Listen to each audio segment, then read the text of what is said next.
So that's starting, okay, that's good. And that's locking in already, which is nice. And the other thing you need to note is, is this a little too thick?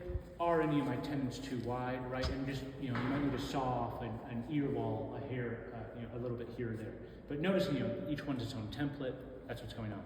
When you're actually fitting, you want to break the edges of all these so that everything comes in easy. You're going to be gluing up with the big dovetail carcass, and you have to put this in at the same time. So, it becomes a stressful glue up. We don't want to tear fibers out when we're just trying to bring this thing together. So, we'll take the block plane, and you can clean up all those walls here. You can even get on the inside. Right, just a light chamfer is all you got to do. If you or if you have your chisel in front of you, you can flip it upside down, bevel down. Don't do it how I'm doing it, but lock it into a vise. But you can have a nice controlled cut where you can just chamfer like that, right? That's always an option, especially because it doesn't need to be beautiful and all that consistent. And so you can do that down in your web with your chisel, or you can take your rasp. If you haven't used it and you wonder why we have this, well, this is one reason you can do it. And just don't hit your shoulder, right? Keep that nice and clean, but you can come through and just break that web edge.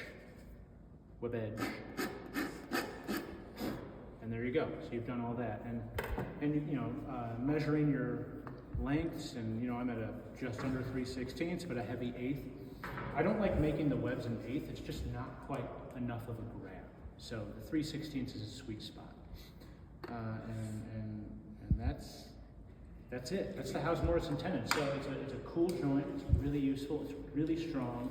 When you're ready to glue up, you're going to put glue on all three or however many of your actual tenons there are, and in your mortises, and that thing is moving just along with your case side in the same orientation.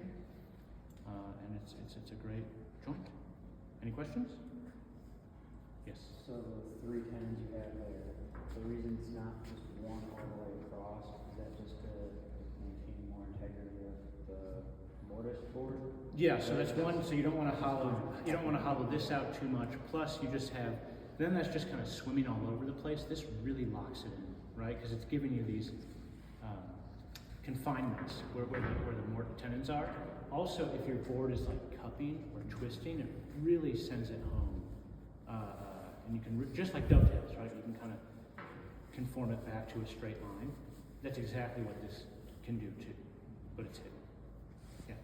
Yeah. You said we got to rip it after we're done with the bandsaw. Why wouldn't we make it the same width right away? You got to put back. For layup. Same width. What do you mean? When you initially went laid it next to each other. Oh, like why not to the width of what the plant, like the finished width? Or whatever your board is. Yeah, you're finished. Like. Because just like, remember that through tenon shelf where you dry fit it and then you had a groove for your door and you had a rabbet in the back. Those were already ran, so you knew exactly where to rip those off. The same thing's here. You're gonna run a rabbet that's 5/8 wide. Well, maybe it's a little under, maybe it's a little over. You wanna know right where to rip that off. So you gotta wait till you actually have those ran. Right, okay. So you still, at this point, you still got to run your dados, or if you've already done it, so you don't want to rip it to width, because you still have to account for all that stuff. Easier for layout.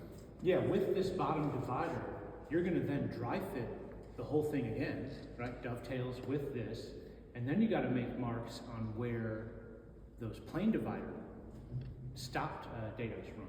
You can only do that after this is fit, right? So that's the order of operations going on.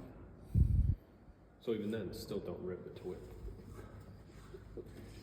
The last thing before it goes. It's like the last thing you do. I mean, it's just like the wall cabinet. It was the same. It's like the last thing you were doing. You're like, okay, I'm pretty much ready to glue up. Let me rip it. Cool.